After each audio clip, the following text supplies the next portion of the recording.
Mugsy had found it alone. Nobody knew how. He hadn't mentioned it to anyone. One session he was at the base, at the corner with the best view of the valley. And then he wasn't. His player slot was active, but he was somewhere else. When Stick checked the server logs, Mugsy had joined a different server entirely. An old one. The kind with the last active timestamp that went back 3 years. When Mugsy came back, he sat at the corner and didn't say anything for a long time. Stick asked, "WHR, did you go?" Mugsy said, "There's a server you should see." That was it. They joined the next day. All 4 of them, the server loaded slowly, the kind of slow that meant old data, lots of it, a world that had been running for years without anyone maintaining it. The spawn point was a stone platform in the middle of nothing. No trees, no structures visible. From there, just stone and sky. Spoony said, "This is abandoned." Spike said, "Something's wrong." Mugsy said nothing. He was already moving. The server wasn't abandoned.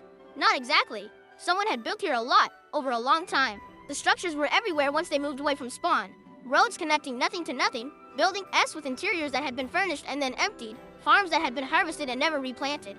Everything had been done carefully and then stopped, like a life interrupted mid-sentence. And in the chat, a single green dot. One player, online right now.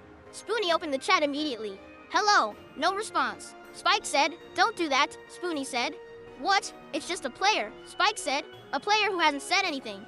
The green dot stayed. They moved through the server, through the empty buildings, the unfinished roads, the harvested far. The green dot stayed online the entire time. Never moved closer. Never moved away. Just present. Mugsy walked through all of it without speaking. He'd seen this before yesterday. Alone, he hadn't told them what he'd found. He still wasn't sane.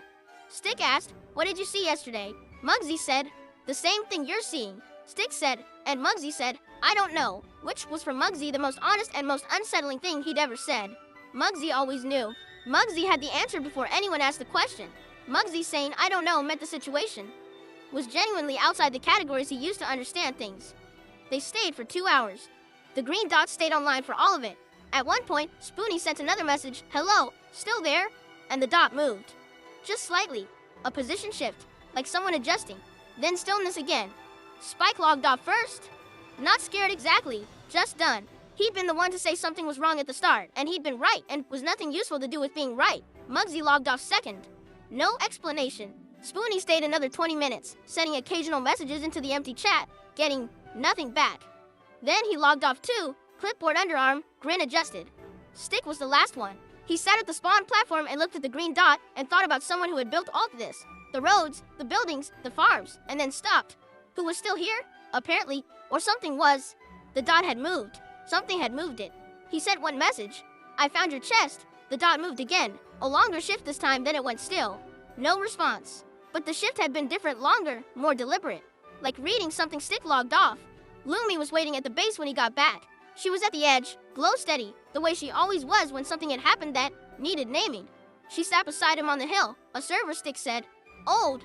A lot of building. Someone still online. They never said anything. The dot moved when I sent a message. Lumi looked at him. The glow in her chest was steady. "Can I tell you something?" Stick looked at her. The brain doesn't wait for evidence to identify a threat. It acts on the possibility. Ambiguity, something that could be dangerous, that doesn't explain itself, activates. The same neural pathways as confirmed danger, not as strongly, but the same circuits. This is called threat perception under ambiguity. You felt something in that server. That feeling was real. The source of it might not be what you think. Stick thought about the green dot, about the shift when he'd sent the message, but the dot moved. "Something moved it," Lumi said. "That's what you know. What moved it, you don't know."